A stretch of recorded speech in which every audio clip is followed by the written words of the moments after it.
اللهم صل على سيدنا ومولانا محمد وبارك وسلم صلاة وسلام عليك يا رسول الله صلى الله تعالى عليه وسلم. اعوذ بالله من الشيطان الرجيم. بسم الله الرحمن الرحيم.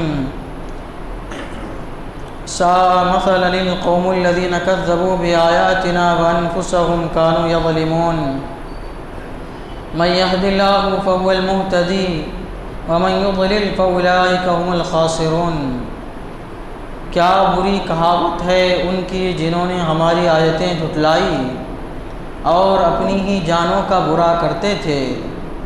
جسے اللہ راہ دکھائے تو وہ راہ پر ہے اور جسے گمراہ کرے تو وہی نقصان میں رہے. اس سے پہلی والی آیتوں میں بلعام بن باورہ کا ذکر ہوا. قوم بنی اسرائیل کا ولی تھا بہت بڑا، لیکن حضرت موسیٰ علیہ الصلوۃ والسلام کے خلاف اس نے دعا کر دی.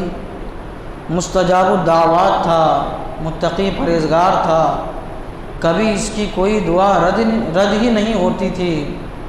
اللہ کے نزدیک اتنا بڑا مقام تھا کہ زمین پر بیٹھ کے عرش کو دیکھتا تھا. لیکن اللہ کے نبی حضرت موسیٰ علیہ الصلوۃ والسلام کے خلاف اس نے دعا کی، اور دعا کا سبب کیا ہوا کہ قوم نے اس کو بہلایا پھسلایا، دنیاوی لالچ دلائی. دنیاوی لالچ کے چکر میں وہ پڑ گیا اور اس کا ایمان برباد ہو گیا. تو ہر وہ لوگ جو دنیاوی لالچ کے چکر میں پڑ کے کفر کرتے ہیں، یا بغض کی بنیاد پر، عناد کی بنیاد پر، حسد کی بنیاد پر، تکبر کی بنیاد پر، ہڈرمی کی بنیاد پر حقیقت کو جانتے ہیں کہ سچا مذہب اسلام ہے، سچا دین اسلام ہے، سچے نبی اللہ کے رسول حضرت محمد مصطفیٰ صلی اللہ تعالی علیہ وسلم ہے، سب جانتے ہیں مگر ایمان نہیں لاتے. تو وہ بھی گویا بلعام بن باورہ کی طرح ہی ہے. ان کا انجام بھی بلعام بن باورہ کی طرح ہے کہ اللہ تعالیٰ نے اس کی مثال کتے کی مثال کی طرح دی، بلکہ اس سے بھی بدتر کہ کتا جس طرح اس کو بھگاؤ تو بھی زبان باہر نکالتا ہے، اور اس کو پیار کرو تو بھی زبان باہر نکالتا ہے، ویسے ہی کتے سے بدتر حال بلعام بن باورہ اور اس جیسے لوگوں کا ہے. اللہ تبارک و تعالیٰ اس آیت کریمہ میں ایسے ہی لوگوں کا ذکر فرما رہا ہے. فرماتا ہے کیا بری کہاوت ہے ان کی جنہوں نے ہماری آیتیں جھٹلائی. جیسے بلعام بن باورہ نے جھٹلایا، ویسے ہی جو اللہ کی آیتوں کو جھٹلاتے ہیں. اللہ کی آیتوں سے مراد قرآن شریف کی آیتیں ہیں. اللہ کی آیتوں سے مراد حضور صلی اللہ تعالی علیہ وسلم کی ذات مبارکہ ہے کہ آپ کی ذات مبارکہ ہزار معجزوں کا مجموعہ ہے، آپ کی نشانیاں ہیں، احادیث مبارکہ ہے. اللہ تبارک و تعالیٰ فرماتا ہے جنہوں نے ہماری آیتیں جھٹلائی وَأَنفُسَهُمْ كَانُوا يَظْلِمُونَ، اور اپنی ہی جان کا برا کرتے تھے. یعنی انہوں نے اللہ کا انکار کر کے، اللہ کو جھٹلا کر، اللہ کے دین کو جھٹلا کر اللہ کا برا نہیں کیا. اللہ کا کوئی برا کر بھی نہیں سکتا. اللہ کے نبی صلی اللہ تعالی وسلم کا برا نہیں کیا کیونکہ ان کا بھی کوئی برا نہیں کر سکتا. وَرَفَعْنَا لَكَ ذِكْرَكَ، اللہ تعالیٰ نے ہمارے حضور صلی اللہ علیہ وسلم کے مقام مرتبے کو بلند کر دیا. اللہ کے بعد سب سے افضل، سب سے اعلیٰ ہمارے حضور صلی اللہ تعالی علیہ وسلم کی ذات مبارکہ ہے. تو نہ اللہ کا برا کیا نہ اللہ کے نبی کا برا کیا. برا کیا کس کا کیا؟ وَأَنفُسَهُمْ، اپنے آپ کا انہوں نے برا کیا کہ اپنی جان پر انہوں نے ظلم کیا. اپنے آپ کا اور ہر چیز کا حق ادا کرنا انسان پر ضروری ہے، اور انسان پر سب سے زیادہ حق خود اس کی جان کا ہے، اس کے نفس کا ہے. اور سب سے بڑا حق اس کی جان کا اس کے اوپر یہ ہے کہ وہ ایمان لائے اور اپنے نفس کو، اپنی جان کو جہنم کے عذاب سے بچائے. یہ سب سے بڑا انسان کا اپنی جان پر حق ہے. اگر وہ ایمان نہیں لایا یا کفر پر مرا تو گویا اس نے اپنی جان پر سب سے بڑا ظلم کیا کہ ہمیشہ اپنی جان کو اب جہنم کی آگ میں جلائے گا۔ تو اللہ تبارک و تعالیٰ فرماتا ہے کہ جو لوگ اللہ کی آیتوں کو جھٹلا رہے ہیں وہ لوگ غور کرے تو پتہ چلے گا کہ وہ اپنے آپ ہی پر ظلم کر رہے ہیں، اپنے نفس پر ظلم کر رہے ہیں۔ پھر اللہ تعالیٰ فرماتا ہے حقیقت حال یہ ہے کہ من یہد اللہ فہو المہتدی، جسے اللہ راہ دکھائے تو وہی راہ پر ہے، ومن یضلل فاولئک هم الخاسرون، اور اسے گمراہ کرے تو وہی نقصان میں رہے۔ بلعام بہت بڑا ولی کامل تھا، بہت بڑا ولی تھا، لیکن یہ تصور نہ ہو کسی کو کہ وہ اپنی عبادت کی بنیاد پر ولی بنا۔ اگر عبادت کی بنیاد پر ولی بنتا تو گمراہ نہیں ہوتا تھا۔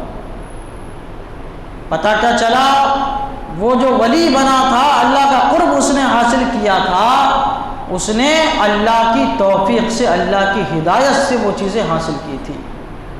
اللہ کی ہدایت سے اس کو وہ چیزیں ملی تھی، اللہ تبارک و تعالیٰ کی توفیق سے ملی تھی۔ اور انسان جن کو اللہ تعالیٰ ہدایت دیتا ہے، توفیق عطا فرماتا ہے، صرف وہی اللہ تعالیٰ کی عبادت کرتے ہیں، دوسرے عبادت نہیں کرتے۔ یہ بہت بڑی اللہ تبارک و تعالیٰ کی کرم نوازی ہے، اس کا فضل ہے کہ جس کو وہ پسند فرماتا ہے، جس کے لیے چاہتا ہے، اس کے لیے اپنے در کے دروازے کھول دیتا ہے۔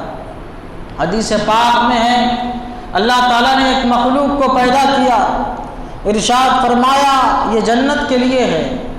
پھر دوسری مخلوق کو پیدا کیا، فرمایا یہ جہنم کے لیے ہے اور مجھے کوئی پرواہ نہیں ہے۔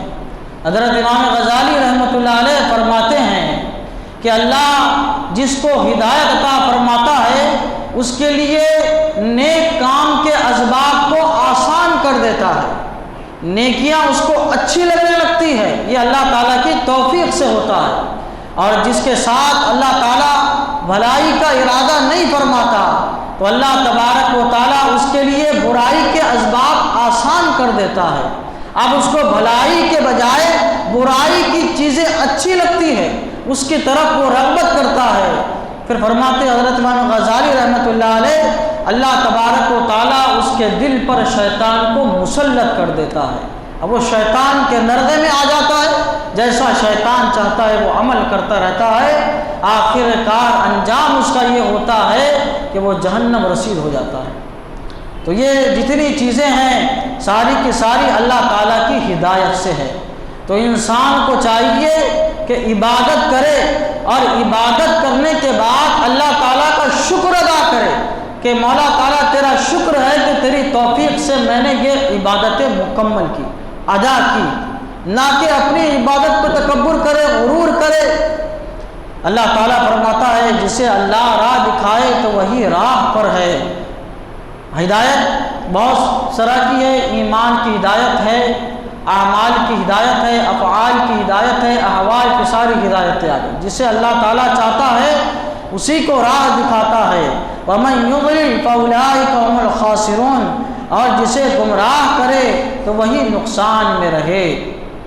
گمراہ الوہیت کا انکار کر دیا، گمراہ ہو گیا، دوزخ جنت کا انکار کیا، گمراہ ہو گیا، فرشتوں کا انکار کیا، گمراہ ہو گیا، قیامت کا انکار کیا، گمراہ ہو گیا۔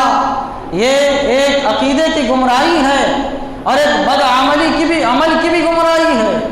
فرض ہے مسلمان پہ نماز لیکن نماز پڑھتا نہیں ہے، یہ بھی ایک طریقے کی گمراہی ہے۔ تو اللہ تعالیٰ فرماتا ہے وَمَن يُضْلِلْ، جو راہ حق سے بھٹک گیا، فَأُولَٰئِكَ هُمُ الْخَاسِرُونَ، تو وہ خسارہ اٹھانے والوں میں سے ہوگا۔ اب خسارے کے اقسام الگ الگ ہے، کوئی کفر پر مرے گا اس کا خسارہ الگ ہے، ہمیشہ جہنم میں رہے گا۔ کوئی گمراہ ہو کے مرے گا اس کا خسارہ الگ ہے، ہمیشہ جہنم میں رہے گا۔ کوئی بہت زیادہ برا عمل کر کے مرے گا تو اس کا خسارہ الگ ہے۔ اللہ تبارک و تعالیٰ فرماتا ہے جس کی جیسی گمراہی ہوگی ویسے ہی اس کا کیا ہوگا، خسارہ ہوگا۔ تو اللہ تعالیٰ فرماتا ہے ہدایت اور گمراہی سب اللہ تبارک و تعالیٰ کی طرف سے ہے۔ اللہ تعالیٰ کی بارگاہ میں دعا ہے قرآن شریف سیکھنے سمجھنے اور اس کے مطابق ہم سب کو اپنی زندگی گزارنے کی توفیق عطا فرمائے، ہمیں ہمیشہ ایمان اور صحیح ہدایت پر قائم و دائم رکھے، اسی پر ہم سب کا خاتمہ فرمائے۔ اشہد ان لا الہ الا اللہ واشہد ان محمدا عبدہ ورسولہ وصلی اللہ تعالی علی سیدنا محمد وعلی آلہ وصحبہ برحمتک یا ارحم۔